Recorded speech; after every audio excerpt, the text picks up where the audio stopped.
बंधुगण आपने प्रेस एवं मीडिया बंधु मैंने विशेषकर आपने आज बहुत समय धरी आम सहित रही आपको अनेक अनेक धन्यवाद एवं आज विजु जनता दल परिवार आउ एक गुरुत्वपूर्ण मिश्रण पर्व यह गोपालपुर निर्वाचन मंडली भाई भौणी माने आज अनेक गुरुत्वपूर्ण भाई भौणी माने आमर आज विजु जनता दल में सम्मिलित होती भारतीय जनता पार्टी को परित्याग करी पूर्वर मुझे रखा चाहूँगी आम सहित मंचासीन अच्छा मान्यवर ब्रह्मपुर विधायक chairman district planning board Shri Bikram Panda महोदय आम सहित अच्छा विजु जनता दल जिला परिषद मेंबर श्री दीपक कुमार सामंत महोदय आज भारतीय जनता पार्टी को परित्याग करी BJP state executive body member general secretary Ganjam युवक मोर्चार जी थे से सुभाषिष साहू महोदय आज आसिक आम सहित जॉइन कर सहित अच्छा नायब सरपंच भारतीय जनता पार्टी जे मंडल वाइस प्रेसिडेंट थे कणिसी रंगईलुंडा ब्लॉक श्री विनोद रथ महोदय मंचासीन अच्छा एवं यही भाई मान सहित भारतीय जनता पार्टी को परित्याग करी आमर सहित अच्छा श्री सुभाषिष साहू जे भारतीय Janata party युव मोर्चार state executive member थिले से आज विजु जनता दल में सम्मिलित होती श्री विनोद कुमार रथ जे नायब सरपंच थिले कणिसी जीपी एवं बीजेपी मंडल वाइस प्रेसिडेंट से जॉइन कर सहित अच्छा मार्कांडी सरपंच बी ज्योति वार्ड मेंबर भाई भौणी माने आम सहित अच्छा तारिणी बेहरा भुवन बेहरा दमयंती जी गुरुमा बासंती साहू सरोजिनी राव एम पूर्णिमा पी कुमारी सूर्य नारायण के फकीर सुजाता सेठी पी मलेश एम पापा राव एवं कीर्तिपुर पंचायत रु आसी वार्ड मेंबर माने पी नागेश के गुरुमूर्ति के ईश्वर राव टी शिवा एवं आमर नीलकेतन सतपति अच्छा निमखंडी जीपी आसी भारतीय जनता पार्टी सहित आगुरी थिले एवं लड़ू किशोर साहू महोदय अच्छा एवं प्रदीप सेना रे थिले से समस्ते से सब सेना से सब भारतीय जनता पार्टी को परित्याग करी आज आम सहित सम्मिलित होती आम जोर करताली सहित स्वागत कर अनुरोध करी माननीय विक्रम भाई को अनुरोध करके नेतृवृंद जो मैंने अच्छा से विजु जनता दल तरफ माननीय मुख्यमंत्री श्रीयुक्त नवीन पट्टनायक तरफ से जॉइनिंग करदेवा आम वक्तव्य गुड़िक रखा विक्रम भाई एवं अन्य जो मैंने अच्छा नेतृवृंद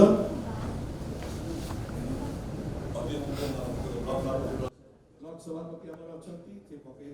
वेलकम करेंगे जोर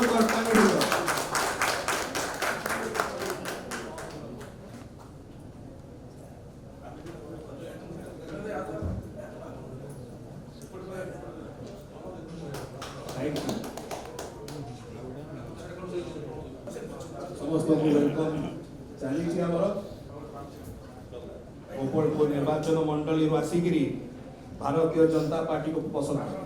भारतीय जनता पार्टी को परित्याग करी से प्रदीप सेना को परित्याग करी से माने विजु जनता दल में आज माननीय मुख्यमंत्री श्रीयुक्त नवीन पट्टनायक नेतृत्व में अनुप्राणित हो जॉइन करछंती मु अनुरोध करूची सुभाषिष बाबू से दीपक कहि सुभाषिष समस्त मीडिया बंधु मान समस्त मीडिया बंधु मान मोर प्रथम विनम्र नमस्कार एवं विजु जनता दल कोटि कोटि कर्मी मान मोर शुभेच्छा और साढ़े 4 कोटी ओडिया प्राण केन्द्र एवं समस्त जे दिन राति सेवा कर प्रिय आम मुख्यमंत्री श्री नवीन पट्टनायक को मोर विनम्र नमस्कार। आज आम भारतीय जनता पार्टी छाड़ी समस्ते बीजेडी मिसिलु यार मुख्य कारण तल दिने मुख्यमंत्री जहाँ को विश्वास करी तीन थर विधायक भावे आम गोपालपुर निर्वाचन मंडल में ସେବା କରିବା ସହିତ ଗଞ୍ଜାମ ଜିଲ୍ଲାର ସମସ୍ତ ରାଜନୈତିକ କାର୍ଯ୍ୟକ୍ରମ ସହ ବିଜୁ ଜନତା ଦଳ କିପରି ଆଗକୁ ବଢ଼ିବ ଯାହାକୁ ବିଶ୍ୱାସ କରି ଏବଂ ତା ସହିତ ଉଚ୍ଚଶିକ୍ଷା ମନ୍ତ୍ରୀ ଏବଂ ଗ୍ରାମ୍ୟ ପରିମଳ ମନ୍ତ୍ରୀ ରୂପେ ଯାହାକୁ ଆଶୀର୍ବାଦ କରି ବିଧାୟକ କରିଥିଲେ ସେ ମହାଶୟ ଯେତେବେଳେ ବିଜୁ ଜନତା ଦଳରେ ବିଜୁ ଜନତା ଦଳ ନାଁ ଏବଂ ମୁଖ୍ୟମନ୍ତ୍ରୀଙ୍କ ନାଁ କହି ଆମ ଅଞ୍ଚଳରେ କୋଟି କୋଟି ଟଙ୍କା ଦୁର୍ନୀତି କଲେ ଏବଂ ଚିଟଫଣ୍ଡରେ ମିଲିଭଗତରେ ନିଜ ବିଜନେସ୍ କଲେ। ଏହା ସହ ଗରିବ ଖଟିକିଆ ମଜୁରିଆ ମାନଙ୍କ ପଇସା ହରିଲୁଟ କଲେ। ସେହି ସମୟରେ ଆମେ ବିଜେପିରେ 2014 ମସିହାରେ ମିଶିଥିଲୁ ଏ ଦୁର୍ନୀତି ବିରୋଧରେ ଏବଂ ଏହାକୁ ଆମେ ବିରୋଧ କରି ତଳ ଦିନେ ଏସ୍ପିଙ୍କ ନିକଟରେ ମଧ୍ୟ ତା ପାଇଁ ତାଙ୍କ ନାଁରେ କେସ୍ ମଧ୍ୟ ଦେଇଥିଲୁ। ଆଜି ବିଜେପି ତାହାକୁ ଯାହା ନାଁରେ ଆମେ କେସ୍ ଦେଲୁ ତାକୁ କଳେଇ ନେଲା ବିଜେପି ଏବଂ କାହାକୁ ମଧ୍ୟ ବୁଝିଲେ ନାହିଁ ବିଜେପିର ରାଜ୍ୟ ନେତୃବୃନ୍ଦ ସେ ଦଳ ପାଇଁ ଆସିଲେ ସୁବିଧା ହେବ କି ଅସୁବିଧା ହେବ ଏହା ଆମକୁ ବହୁତ ଆଘାତ ଦେଲା। ବହୁତ ଖୁସିର ବିଷୟ ଯେ ଯେଉଁ ସମୟରେ ସେ ଏହିପରି କାର୍ଯ୍ୟରେ ଲିପ୍ତ ରହିଲେ ମାନ୍ୟବର ମୁଖ୍ୟମନ୍ତ୍ରୀ ଜିରୋ ଟଲରେନ୍ସ ଯେଉଁ କହୁଛନ୍ତି ତାର ଠିକ ନମୁନା ଦେଖେଇ ଏହିମାନଙ୍କୁ ଦଳରୁ ଜନବିରୋଧୀ କରି ସସ୍ପେଣ୍ଡ କରାଗଲା। ବିଜେପିରେ ଆମେ ସଚୋଟ କର୍ମୀ ହିସାବରେ ଆଜି ପର୍ଯ୍ୟନ୍ତ କାମ କରୁଥିଲୁ କିନ୍ତୁ ଏବେ ଆଗର ବିଜେପି ଏବେର ବିଜେପି ବହୁତ ଅଲଗା ହେଇଗଲାଣି। ଦିନକୁ ଦିନ ଯିଏ ଆମ ବିଜେପି ଭାଇମାନଙ୍କୁ ଗାଡ଼ି ବଢ଼ଉଛି ତାଙ୍କୁ ପ୍ରାଣରେ ମାରୁଛନ୍ତି ତାଙ୍କୁ ଦଳରେ ମିଶାଉଛନ୍ତି ଏବଂ ଯିଏ ଜନସାଧାରଣଙ୍କ ଧନ ସମ୍ପତ୍ତି ଲୁଟ୍ କରୁଛି ଯିଏ ବିଜେପି କର୍ମୀମାନଙ୍କୁ ତଳ ଦିନେ ନିର୍ଯାତନା ଦେଇଥିଲେ ସେମାନଙ୍କୁ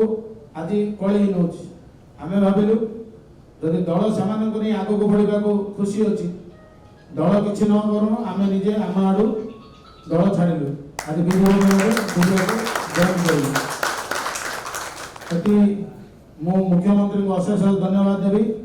ଯେଉଁପରି ଭାବେ ଏବେ ବିକାଶ କାର୍ଯ୍ୟ ଆଗକୁ ଯାଉଛି ତାହା ଆମମାନଙ୍କୁ ବହୁତ ଖୁସି ହେଉଛି ଏବଂ ଯିଏ ଆମ ସାଂଗଠନିକ ସମ୍ପାଦକ ବବି ଭାଇ ଅଛନ୍ତି ତାଙ୍କର କାର୍ଯ୍ୟଦକ୍ଷତା ଆମର ବ୍ରହ୍ମପୁର ବିଧାୟକ ବିକ୍ରମ ପଣ୍ଡା ମହୋଦୟ ଦିନ ରାତି ଯେଉଁ ପରିଶ୍ରମ କରୁଛନ୍ତି ସେ ମଧ୍ୟ ମୋତେ ଆସ ମିଶିକି କାମ କରିବାକୁ କହିଲେ ଏହା ମୁଁ ତାଙ୍କ ହାତରେ ବି ଖୁସି ମୁଁ ତାଙ୍କ ରାଜି ହେଲି ବିଜେଡ଼ିରେ ଜଏନ୍ କଲି। ଧନ୍ୟବାଦ। ବହୁତ ଧନ୍ୟବାଦ ଭାଇ। ମୁଁ ଅନୁରୋଧ କରିବି ବିକ୍ରମ ଭାଇଙ୍କୁ ସେ ବିପଦ ଦେବେ। ସମସ୍ତଙ୍କୁ ନମସ୍କାର। ଆଜି ବିଜୁ ପରିବାର ପାଇଁ ଏକ ଅତ୍ୟନ୍ତ ଖୁସିର ଦିନ। ଆଜି ଜଣେ ବିଜେପି ଥିବା ଜଣେ ବରିଷ୍ଠ ସଂଗଠନ ଯିଏକି ବର୍ତ୍ତମାନରେ ପରିଚିତ ଯିଏ ଜିଲ୍ଲା ପରିଷଦରେ ବି ଠିଆ ହେଇଥିଲେ ଏବଂ ଆମର କିଛି ୱାର୍ଡ ମେମ୍ବର ଏବଂ ନ୍ୟାୟ ସରପଞ୍ଚ ଜଣେ ସରପଞ୍ଚ ସମସ୍ତେ ଆଜି ମାନ୍ୟବର ମୁଖ୍ୟମନ୍ତ୍ରୀଙ୍କ ନେତୃତ୍ୱକୁ ଆଧାର କରି ମାନ୍ୟବର ମୁଖ୍ୟମନ୍ତ୍ରୀଙ୍କ ଗୋପାଳପୁର ନିର୍ବାଚନ ଯେଉଁଭଳି ବିକାଶମୂଳକ କାର୍ଯ୍ୟକ୍ରମ ଚାଲିଛି ତାକୁ ଆଧାର କରି ସମସ୍ତେ ଆଜି ବିଜୁ ଜନତା ଦଳ ସାମିଲ ହୋଇଛନ୍ତି ଏବଂ ତା ସହିତ ସେମାନଙ୍କୁ ଯେଉଁଭଳି ଭାବେ କହିଲେ ଆମର ଗୋଟିଏ କି ଯେଉଁ ନେତାମାନଙ୍କୁ ବିଜୁ ଜନତା ଦଳ ବିତାଡ଼ିତ କରିଥିଲା ଯେଉଁମାନେ ଲୋକଙ୍କର ସାଧାରଣ ଲୋକଙ୍କର ନିଜ ନିର୍ବାଚନ ଲୋକଙ୍କର ଚାକିରି ଦେବା ନାଁରେ ପଇସା ଲୁଟ୍ କରିଥିଲେ ଏବଂ ସେଇଥିପାଇଁ ବି ସେ ଜେଲ୍ ଯାଇଥିଲେ ଯାହା ନାଁରେ କରୋନା ସମୟରେ ଯେତେବେଳେ ମାନନୀୟ ମୁଖ୍ୟମନ୍ତ୍ରୀ ସବୁ ନେତାଙ୍କୁ ନିର୍ଦ୍ଦେଶ ଦେଇଥିଲେ ସବୁ ସାଂସଦ ଏବଂ ବିଧାୟକମାନଙ୍କୁ ଲୋକଙ୍କ ସହିତ ରହି ତାଙ୍କୁ ସେବା କରିବା ପାଇଁ ସେ ସମସ୍ତ ଯିଏ ଏଆଇସି କରୁଥିଲେ ଟାଟା ଫ୍ଲାଇଟ୍ ନିଜେ ଗୁରୁତ୍ୱରେ ନିଜ ପରିବାରକୁ ନେଇକି ଲୋକଙ୍କ ପଇସାରେ ଏବଂ ଯାହା ନାଁରେ ଆଜି ଆୟ ବହିଭୂତ ସମ୍ପତ୍ତି ପ୍ରଭାବରେ ଯାହା ନାଁ ଚାର୍ଜ ପାଇଁ ନେଇ ସାରିଲାଣି ସେଭଳି ନେତାଙ୍କୁ ଆଜି କୋଳେଇ ନେବା ପରେ ବିଜେପିର ଅସଲି ମୁଖାକୁ ସେମାନେ ବୁଝିପାରିଛନ୍ତି ଏବଂ ବିଜେପି ଯେଉଁ ଲୋକଙ୍କୁ ଯେଉଁଭଳି ଭାବେ ଗୋଟେ ପିକ୍ଚର ଦେଖେଇ ଗୋଟେ ଅଲଗା ପିକ୍ଚର କାମ କରୁଛନ୍ତି ସେ କଥା ଆଜି ଧରା ପଡ଼ିଯାଇଛି ଏବଂ ତାକୁ ପ୍ରତିବାଦ କରି ଏବଂ ମାନନୀୟ ମୁଖ୍ୟମନ୍ତ୍ରୀଙ୍କର ବିକାଶମୂଳକ କାର୍ଯ୍ୟକ୍ରମ ଗୋପାଳପୁର ନିର୍ବାଚନରେ ଏବଂ ବିଗତ 5 ବର୍ଷ ଭିତରେ ଯେଉଁଭଳି ଭାବେ ହଜାର ହଜାର କୋଟି ଟଙ୍କାର ଯେଉଁ କାମ କରାଯାଇଛି ତାକୁ ଆଦୃତ କରି ଆଜି ଆମର ସମସ୍ତ ନେତୃମଣ୍ଡଳୀ ଆମର 2 ଜଣ ସରପଞ୍ଚ ଏବଂ ନ୍ୟାୟ ସରପଞ୍ଚ ତା ସହିତ ୱାର୍ଡ ମେମ୍ବର ଭାଇମାନେ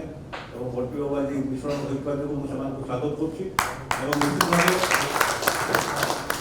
ଆମ ଗଣରେ ଆମର ସମସ୍ତ ଜିଲ୍ଲା ପରିଷଦ ଏବଂ ଜିଲ୍ଲା ପରିଷଦ ଉପାଧ୍ୟକ୍ଷ ଯେ ରାଜେଶ୍ୱରୀ ମ୍ୟାଡ଼ାମ ଆମର ସମସ୍ତ ନେତୃମଣ୍ଡଳୀ ବ୍ଲକ ସଭାପତି ଆମର ବି ଏଠି ଉପସ୍ଥିତ ଅଜିତ ବାବୁ ସେମାନେ ସମସ୍ତଙ୍କର ମିଳିତ ନେତୃତ୍ୱକୁ ଆଜି ଆମ ସାଙ୍ଗରେ 3 ଜଣ ନେତା ଭାବରେ ଆମ ସହିତ ସାମିଲ ହୋଇଛନ୍ତି ଏବଂ ନିଶ୍ଚିତ ଭାବେ ଏମାନଙ୍କ ସମ୍ମିଶ୍ରଣରେ ବିଜୁ ଜନତା ଦଳ ଗୋପାଳପୁର ନିର୍ବାଚନରେ ଆହୁରି ଶକ୍ତିଶାଳୀ ହେବ ଏବଂ ମାନ୍ୟବର ମୁଖ୍ୟମନ୍ତ୍ରୀଙ୍କ ଯେଉଁ ବିକାଶମୂଳକ କାର୍ଯ୍ୟକ୍ରମ ତାକୁ ପ୍ରଚାର ପ୍ରସାର କରିବାରେ ଆହୁରି ସକ୍ଷମ ହେବ ଏବଂ ଗୋପାଳପୁରବାସୀଙ୍କର ଆହୁରି ମାନେ ତାଙ୍କର ମନ ଜିତିବାରେ ଏବଂ ତାଙ୍କ ପାଖରୁ ଆମର ମାନ୍ୟବର ମୁଖ୍ୟମନ୍ତ୍ରୀ ପ୍ରତି ରହିଥିବା ଯେଉଁ ସଦା ଆସିବା ତାକୁ ଜିତିବାରେ ଆମେ ନିଶ୍ଚିତ ଭାବେ ସଫଳ ହେବୁ। ସବୁକୁ ଧନ୍ୟବାଦ। धन्यवाद। मैं अनुरोध करबी प्रियवत भाई को से धन्यवाद ज्ञापन करें। बहुत बहुत स्वागत आज गोपालपुर निर्वाचन मंडली जॉइन कर स्पेशली स्वागत करूँ सुभाषिष बाबू को विनोद बाबू को आगे जी लोक जॉइन कर बहुत बहुत धन्यवाद। प्रिंट और इलेक्ट्रोनिक मीडिया सब कैमेरा क्रू समस्त को बहुत बहुत अशेष धन्यवाद। आज ओल्ड डे गोटे बहुत हेक्टिक डे रहा 3-3टा